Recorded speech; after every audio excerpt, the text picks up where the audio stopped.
Assalamualaikum warahmatullahi wabarakatuh. Waalaikumsalam warahmatullahi wabarakatuh. Alhamdulillah pada kesempatan kali ini kita masih diberi kesempatan untuk bertemu dengan Ustadz Adib Susila Serat untuk melanjutkan kajian kita tentang Ilmanes. Ya. Ya, langsung saja mari kita sapa beliau. Assalamualaikum Pak Adib. Waalaikumsalam warahmatullahi. Nah, ini sudah lama sekali jedanya ini dari video yang terakhir kemarin tentang iman ya, masih tentang iman. Yang kemarin itu membahas juga hadis dhaif, itu banyak yang bertanya-tanya tentang bukti ya, tapi mungkin itu nanti kita ulas khusus terakhir ketika sesi iman ini selesai, nanti kita kumpulkan apa pertanyaan-pertanyaan itu sekaligus kita kasih jawabannya. Oke, baik, langsung saja teman-teman, marilah kita lanjutkan kajian tentang iman ya, Ilmanes, ilmu kemarin sudah, kemudian sekarang masih melanjutkan tentang iman ya.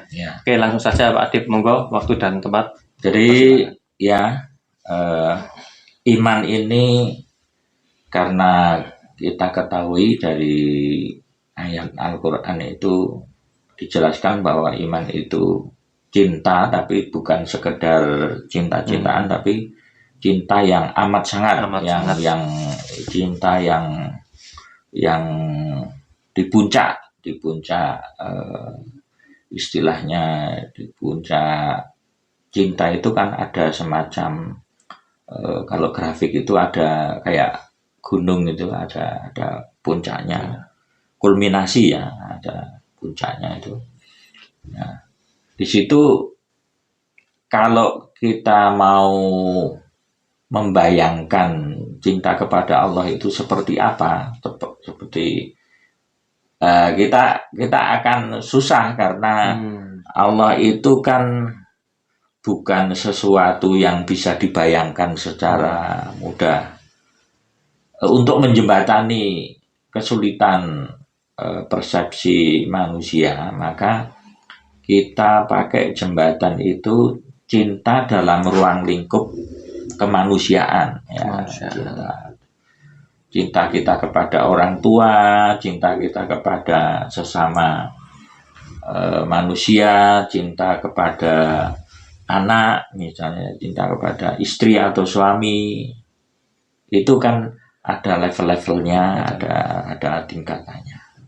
Nah, ini akan kita pakai untuk menjembatani bagaimana sih nanti kalau kita itu cinta kepada Allah. Nah, ada ayatnya yang menceritakan itu in kuntum tuhibbunallah fattabi'uni. Kalau kalian itu memang benar-benar cinta kepada Allah, maka fattabi'uni, kata Allah melalui ayat itu, ikutilah aku, maksudnya ikuti Nabi Muhammad yang membawakan Al-Quran itu. Nah, jadi aplikasi daripada cinta itu, kalau kita kemarin misalnya untuk membuktikan bahwa kita itu cinta itu serius kan harus membangun rumah tangga. Nah, harus membangun rumah. Masalahnya kalau membangun rumah tangga dengan Allah itu bagaimana? Aplikasinya yaitu daya dukungan kita kepada Rasulullah, kepada Nabi Muhammad. Kalau waktu itu disebut dengan orang-orang Ansor, artinya orang-orang yang menolong ajaran Allah, dalam arti orang-orang Makkah itu termasuk Nabi Muhammad dan para sahabat itu kan dari Mekah itu dikuyo-kuyo diintimidasi, diteror dan segala macam, sehingga akhirnya harus mengungsi yang disebut dengan hijrah itu ke daerah Yasrib, yang akhirnya Yasrib itu disebut dengan Madinah. Nah, ketika hijrah itulah orang-orang Mekah itu disebut dengan muhajirin. Nah, yang menolong yang asli Madinah, asli Yathrib itu disebut dengan Ansor. Nah ini nanti kemudian dipersaudarakan. Nah itulah salah satu aplikasi dari cinta yang kemudian membentuk rumah tangga gitu. Dari pasangannya apa? Pasangannya Muhajirin dengan Ansor. Jadi rumah tangga itu tidak harus dalam konteks ajaran Allah, agama Islam itu tidak harus suami istri, harus apa lain jenis, tidak. Namanya nanti kalau dalam terminologi kontemporer atau modern itu disebut dengan partnership. Nah, partnership itu berpartner. Berpartner itu ya bersaudara, bekerja sama, Yang paling bagus itu kerjasama itu ya persaudaraan ini. Yang tadinya bukan saudara menjadi saudara. Itu kuat sekali. Kalau berlandaskan cinta kepada Allah, kemudian oleh Allah disuruh, kalau kamu cinta kepada aku, cinta kepada Allah, ya dibuktikan dengan fattabi'uni, ikutilah Rasulullah. Jadi itu aplikasinya. Partnership itu lebih umum ya, lebih luas. Lebih luas. Kalau suami istri itu juga partnership juga. Partnership tapi khusus. Ya. Jadi ruang lingkup untuk cinta itu sendiri adalah perwujudan dari partnership, itu perwujudan dari cinta. Ya perwujudan dari cinta itu yang paling kuat itu partnership dalam arti persaudaraan. Kalau Anda mencintai saudara Anda, itu kan tingkat cinta kita itu kan lebih kuat dibandingkan orang yang tidak dikenal gitu. Kita disuruh mencintai, semua manusia disuruh mencintai sesama manusia, tapi kalau tingkat kadar kadar kecintaannya kan beda-beda, Mas. Kalau yang kenal sama yang kenal dekat sama yang saudara, cintanya kan bisa beda-beda. Berarti itu nanti begitu juga dengan cinta iman kepada Allah ya. Cinta kepada Allah itu nanti ada kadarnya. Ada kadarnya. Jadi iman, kalau kita sekali lagi kita hubungkan dengan cinta, yang paling penting apa? Bukan sembarangan cinta, bukan cinta biasa, tapi asyaddu hub. Itu yang paling penting, yang pertama. Kemudian selanjutnya, untuk menjembatani cinta kita kepada Allah itu dengan perwujudannya bagaimana itu kan karena susah, kita perlu menjembatani ini dengan bahasa-bahasa kemanusiaan, peristiwa-peristiwa yang sehari-hari yang bisa kita. Contohnya misalnya orang yang cinta kepada seseorang yang lain itu biasanya ada istilah rindu. Ada rindu. Rindu itu ingin selalu dekat, ingin selalu bertemu. Ya. Kalau dalam bahasa Islam, ajaran Islam ya, kalau ingin selalu dekat itu namanya kita ingin takorup. Ingin akrab, ingin takorup. Kalau ingin selalu ketemu itu artinya liqa. Liqa itu bertemu. Ingat, salah satu pertemuan yang dianjurkan oleh Allah itu nanti disebut dengan ratil Quran nanti. Maka di dalam ayat tentang Al-Mujammil yang menyebut tentang ratil itu nanti ada kata-kata inna sanulqi alaika. Kami akan pertemukan kepada Anda, kepada kamu, kepada yang ratil itu. Qaulan tsaqila. Qaulan itu ucapan atau ya Al-Qur'an itu qaulan tsaqila. Jadi kalau dengan bahasa ilmu, yang pertama kita sudah bicarakan tentang ilmu. Pertemuan dengan Al-Qur'an waktu ratil itu disebut dengan temu ilmiah. Temu ilmiah itu apa? Ya kita ratil. kita ratil itu kita temu ilmiah. Berarti konteks rindu itu nanti perwujudan untuk pertemuan itu di dalam ratil itu. Iya, kalau benar-benar rindu, ya kita kalau misalnya, wah ini sudah seminggu saya nggak buka Quran, nggak ratil, nah itu akan kangen dia apa? Kalau wis sudah berapa bulan, sudah berapa kok nggak pernah baca Quran dan dia nggak buka Quran, itu nggak ada rasa kangen atau rindu, dipertanyakan keimanannya kan gitu. Oh katanya cinta kok nggak kangen, itu kan lucu. Kalau cinta ya mesti rindu lah, rindu ingin dekat. Tapi apakah harus melalui jalan ratil? Harus dengan cara ratil itu untuk pertemuan? Nah, misalnya ini ada orang yang membantu orang lain dalam konteks perbuatan itu, apakah dia bisa apa? Oh tidak, Mas. Tidak. Tapi begini, kan yang pertama, yang paling penting, yang dasar itu kan ikra. Silakan. Ikra itu tidak diatur jamnya, maksudnya sembarangan. Cuman hasilnya ya kualitasnya kan tidak bisa seperti ratil gitu loh. Ya, ikra itu boleh. Wah saya belum mampu, silahkan. Berarti itu dalam rangka tetap rindunya itu untuk pertemuan. Sebenarnya ratil itu pendekatan itu. Ikra tingkat lanjut ya. Oh, ikra tingkat lanjut. Ya kayak buku ikra itu lah yang 6 jilid itu kan tingkat dasar itu. Nah, nanti kalau tingkat lanjutan itu mestinya bukan ikra lagi ya, buku ratil ya. Ratil pertama, ratil kedua nanti misalnya. Jadi bisa dikatakan ratil itu cara yang lebih mendalam untuk bisa mempertemukan yang dirinduinya. Iya. Dengan ikra pun sebetulnya kalau kualitasnya bagus, kita sudah bisa mengerti dengan kita, ibaratnya Quran ini kan surat cintanya dari Allah itu. Nah, kita sudah bisa baca, sudah mengerti lah. Tapi kita ingat dulu, kalau sekarang saya mungkin masih ada ya, di beberapa dokter praktek itu ada papan di depan itu,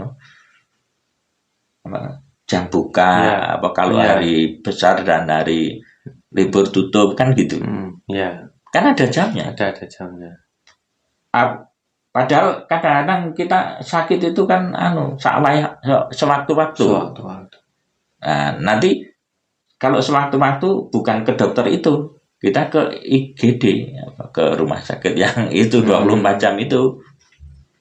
Nah, tapi kalau kita ingin ketemu sama dokter yang itu, yang tertentu itu, ya kita harus mengikuti aturan dokternya. Jangan sampai kita itu, wah ini sakitnya udah nggak ketulungan, harus ketemu. Ya nggak bisa, kalau pokoknya di IGD aja, yang dokter umum. Nggak boleh kita mau ketemu dokter siapa, nggak boleh ngarani, nggak boleh meminta ya. Berarti kalau ditarik dalam konteks ratil itu tadi juga ada jam-jamnya kalau ditarik. Iya. Contohnya. Makanya jangan salahkan Allah kalau kita itu tidak dikasih tahu gitu. Kita nggak ketemu pas jam bicaranya, istilahnya apa, kan sudah dikasih tahu. Nah, kalau mau ketemu aku waktunya begini, itu kan prosedur. Itu pengumuman, pengumuman maklumat. Nah, mau nggak? Kalau nggak mau ya nggak apa-apa, Berarti kalau konteks ratil memang nggak bisa sembarangan waktu ya? Nggak sembarangan waktu, namanya juga ratil. Kalau sembarangan nanti namanya ikra. Dan itu boleh, nggak apa-apa. Makanya ada istilah di surat Muzamil juga yang ayat 20 itu, aqra'u ma tayassara minal Qur'an. Mungkin dari sekian orang itu kan yang bisa disiplin ratil kan ya sedikit ya, tidak banyak. Silakan saja dibaca di ayat 20 Al-Muzamil itu, nanti ada kata-kata akra'u ma tayassar minal Quran. Ya silahkan aja baca ayat-ayat Quran yang kamu anggap mudah, yang jadi tidak harus begini patok bangkrong, harus kaku gitu, enggak.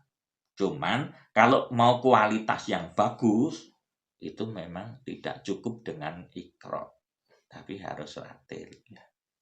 Itu janjinya Allah di ayat itu, di Muzammil itu. Qaulan Tsaqila tadi ya. Iya, Qaulan Tsaqila, terus inna nasyi'atal laili ya asyaddu wat'an. Nah, ada asadunya juga. Kalau di iman kan asyaddu hub, ya, di sini asyaddu wat'an. Lebih berkesan. Nah, iya. Lebih berkesan. Jadi itu prosedur yang dibikin oleh Allah, tidak boleh kita tawar, karena di situ pilihannya sudah longgar kok. Ada 3. Gitu. Nisfahu separuh. Auzid kalau separuh kurang ya malah ditambah. Berarti lebih dari separuh itu 3/4. Tapi kalau separuh kita dikurangi. Itu kalau dalam konteks ratil itu kan perintahnya kan bangun malam, bangun ya. Itu apakah harus tidur dulu Pak Dip? Itu yang sering. Kalau misalnya orang nggak bisa tidur gitu, apakah terus dia bisa dikategorikan ratil? Itu kadang saya sendiri juga sering bingung itu dalam konteks itu. Karena bangun tidur itu kan istirahat ya. Orang secara diberita, kita itu manusia itu kan ciptaan Allah yang paling tahu mesinnya, ibaratnya ya pabriknya lah. Ya kalau Allah memberitahu begitu, itu memang paling baik. Jadi kalau kita nggak tidur dulu, itu nanti kesegarannya waktu membuka Quran itu ibarat mesin itu sudah panas sejak awal gitu kan. Bener nggak? Kalau kita seharian sabhan tawila, sibuk bahkan sampai ngelembur, wah ini aku rasa turu wae tak sisa itu khawatir. Kalau secara mesin itu namanya overhead itu panas itu. Berarti dalam konteks ratil itu tadi. Tapi ini interpretasi saya loh, artinya silahkan saja, itu mungkin maksudnya begitu. Tapi kalau saya itu yakin saja bahwa Allah itu ibarat pabrik yang paling ngerti mesin kita gitu loh. Kalau menyuruh kita harus tidur dulu ya tidur dulu aja. Berarti nanti pengaruhnya di masalah kualitas ya. Kualitas kalau tidur dulu sama yang belum itu mesin kan seger sama. Ya seger sama panas terus dipakai, orang leren-leren kan. Paginya dari pagi sampai sore itu sibuk bekerja bahkan sampai lembur-lembur, susan ratil wae. Itu kok kalau menurut saya malah mengkhawatirkan. Dalam kaitannya dalam konteks rindu sama yang dicintai, itu memang perwujudannya ratil kalau memang benar-benar rindu sebenarnya. Oh iya. Tidak bisa membuat jadwal sendiri ya, seperti ke dokter yang itu jam umum dokter umum yang sudah ini ada spesialis. Masih ada yang mau sampaikan untuk kaitannya dengan iman tadi? Ya itu. Jadi nanti secara psikologis pernah kita ungkapkan itu harus ada rasa getaran, resonansi itu. Terutama ketika kita tidur bangun, memang kita wudhu, kemudian sebaiknya wudhu terus kita membaca beberapa ayat. Nah, kalau bisa nih kita itu menghafal 1-2 ayat, terus kita tutup dengan salat malam untuk mengetes hafalannya itu. Itu harus sendiri ya Pak Dip? Ya dalam konteks itu. sebetulnya berjamaah misalnya dengan istri atau anak itu juga menurut saya bagus-bagus juga. Cuman kalau harus selalu berjamaah itu biasanya malah sulit terlaksana karena nanti dilalah nek pas anak era gelem atau istri era gelem awak itu jadi ketularan aja. Dan ingat kalau memang kita itu betul-betul asyadu hub untuk ratil itu kita ingat nanti setelah kita meninggal itu dikubur itu tidak ada siapa-siapa, apa istri, apa anak, apa orang tua. Nah, jadi likok kepada Allah ini atau pertemuan temu ilmiah ini yang memang pribadi kita latih. Wong nanti pada akhirnya kita juga sendiri kok. Iya. Memang berbeda nuansanya ya, berbeda itu sulit diceritakan juga. Iya, pengalaman dan itu. Dialog dengan Allah yang paling itu apa istilah modern itu privasi ya. Privasi itu ya memang kalau privasi harus sendiri nggak kan. Istilah itu kan memang privasi itu sendiri gitu. Ya. Jadi getaran itu kalau bisa kita rasakan terutama ketika kita ratil gitu. Itu nanti insya Allah kita tutup dengan salat misalnya salat malam 2 rakaat terus tambah witir 1 rakaat jadi 3 rakaat itu sudah luar biasa lah kalau bisa istiqomah gitu. Pasti akan janji Allah akan di dalam kesadaran kita di lubuk hati yang terdalam itu benih iman itu akan seperti dipupuk, disiram dan didangir ya kalau di watun didangir agar habitatnya itu bisa menumbuhkan benih iman ini menjadi sehat, buah pohon yang kuat berbuah lebat gitu, subur gitu. Nah, satu pertanyaan lagi Pak Adib. Ini sering teman-teman saya itu teman sekolah ya, terutama itu sering bertanya kalau misalnya ratil tapi kemudian orang itu belum mempunyai misalnya masih nol, masih awal, itu apa yang mau diratil? Bagaimana ratilnya gitu? Itu gimana Pak Adib? Apakah dia bisa ratil seadanya itu seperti apa kalau orang memang masih awam itu? Apa yang dilakukan itu? Yang dilakukan kalau memang masih awam, seawam-awamnya umat Islam itu kan dia kan pasti hafal Al-Fatihah. Ya. Nah, kemudian kalau untuk kepentingan salat dia harus paling enggak ada qul huwallahu ahad, ada qul a'udzu. Itu aja diulang-ulang. Dari sisi pemahaman ya, dari sisi. Kadang-kadang orang mengulang itu nggak harus Quran ya, misalnya ini untuk contoh ya, kita membaca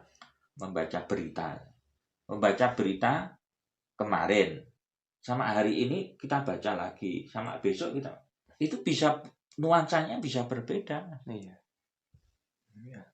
Bisa berbeda. Contohnya begini, misalnya kasus yang paling hangat itu apa sekarang tentang Eril ya, anaknya Pak Gubernur Jawa Barat. Itu kalau baru peristiwa itu terjadi namanya news ya.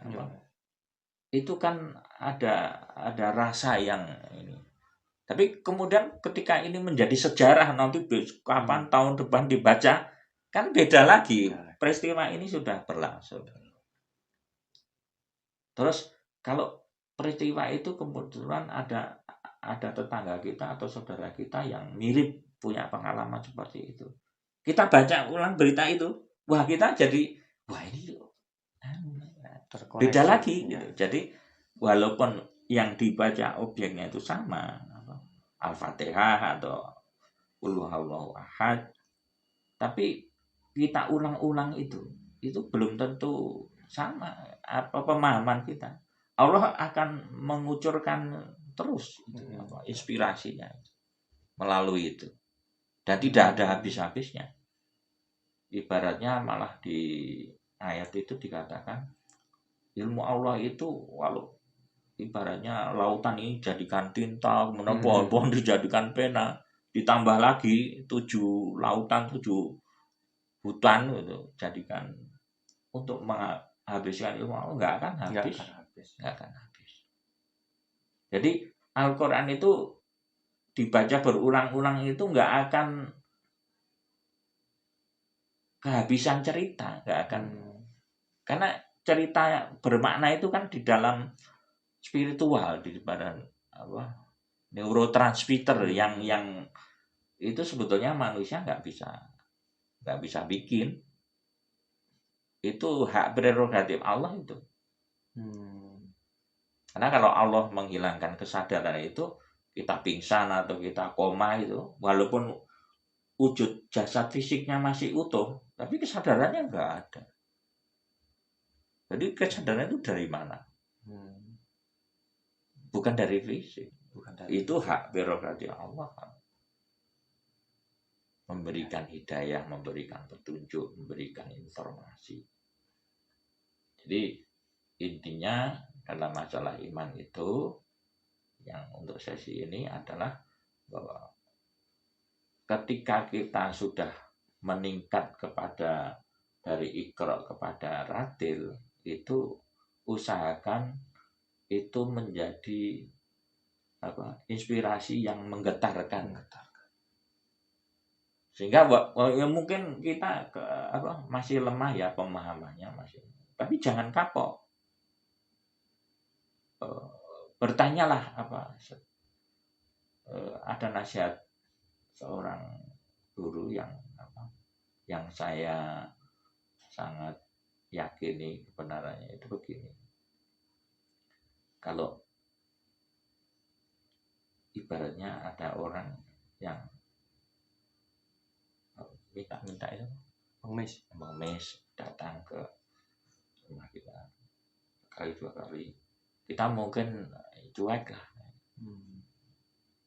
Tapi dia itu rutin tiap hari Kamis jam 9 mesti dia di situ.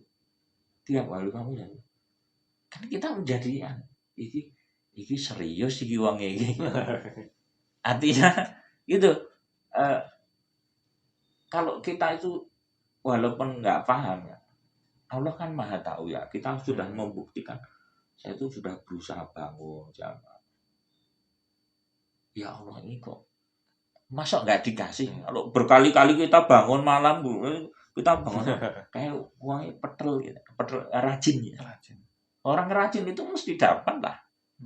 Nggak mungkin loh. Orang manusia saja yang Allah itu maha pengasih maha penyayang. Kalau manusia saja yang wah ini ada anak yang rajin, mesti dikasih. Itu ungkapan manunya ya. Ya, analoginya lah seperti itu lah untuk kemanusiaan agar dimensi asaduhub ini menjadi lebih konkret lah, lebih bisa kita pahami. Itu dulu Pak. Ya. Sobat peta semua yang ada di rumah, itu tadi apa yang disampaikan oleh Ustadz Adib Susila Siraj ya tentang cinta ya, rindu ya, itu perwujudannya itu adalah ketika orang sudah mengaku dia itu adalah rindu kepada Allah lah istilahnya, kepada ajarannya, itu memang harus dibuktikan dengan ratil ya. Karena ratil itu merupakan mungkin salah satu cara untuk melepas kerinduan kita terhadap ilmu Allah ini agar kita bisa dipertemukan ya dengan qaulan sakila ya, suatu perkataan yang sangat berbobot ilmiah ya, pertemuan ilmiah. Dan dari sisi Allah itu ujian juga. Ini benar-benar cinta atau tidak? Ya.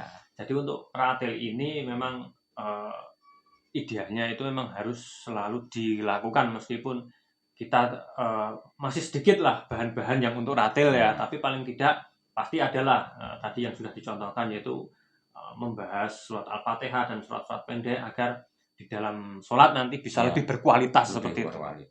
Ya, mungkin itu dulu pada video kali ini, sobat-sobat semuanya.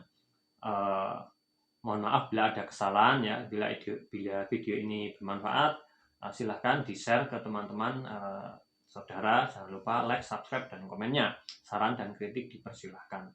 Saya cukupkan. Wabillahi taufiq wal hidayah. Wassalamualaikum warahmatullahi wabarakatuh. Waalaikumsalam warahmatullahi wabarakatuh.